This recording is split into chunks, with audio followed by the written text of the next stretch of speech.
Hey babe, I hope you're well and that you had a great weekend. On today's episode of Between Me and the Ink, I want to talk about 5 of the most important good habits that you need to develop as you grow older.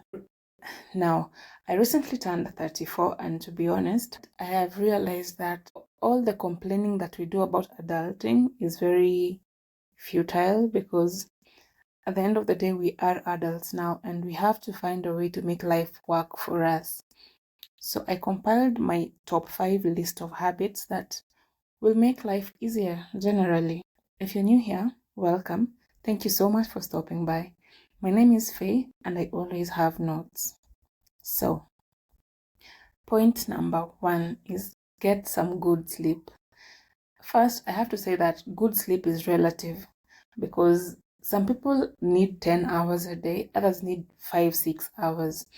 And I think as long as you get some downtime and you feel rested, that is good sleep to me. However, scientifically, I think you need to get at least 6 hours.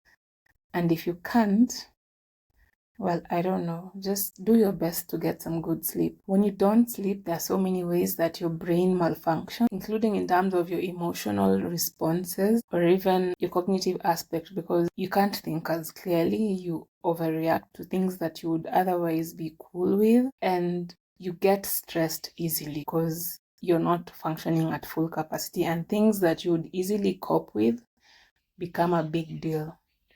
So yes, habit number 1, no matter what's going on, get some sleep. And I think under this, we can have a conversation about whether or not you can use sleeping aids.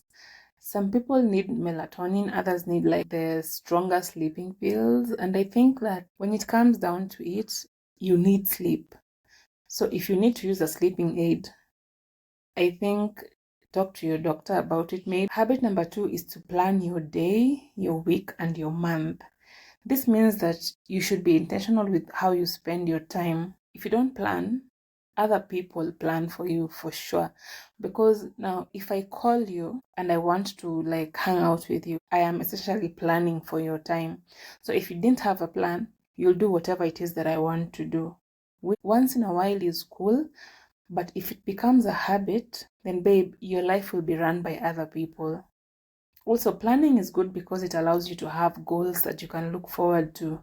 And while you're planning, also plan for some fun time because tough times plan themselves into your life without your consent. So you need to be intentional about having fun. Also, while you're planning, you need to invest in your future self. Find ways to make life for your future self easier. For me, the way I normally do this is by doing things that I know that my future self will have to do. Like, for example, I have to do the dishes tomorrow. Instead of waiting until tomorrow to do the dishes, tonight, if I have some time after dinner, I will do the dishes so that tomorrow I don't have to worry about it.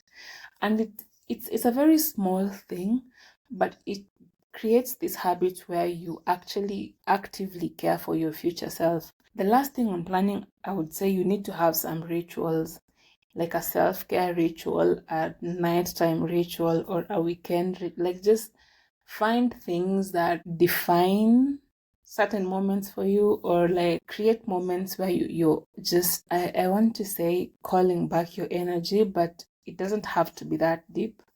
It can just be moments where you do automated things that you don't have to think about and you feel calm and relaxed and just chilled in your own space. For me, that has to be my nighttime routine. Like when I'm done with everything, I'll take a shower, do some skincare, sit in bed and watch some YouTube. Habit number 3 is to schedule your play. Like I said, you need to schedule your joys. They don't just come randomly.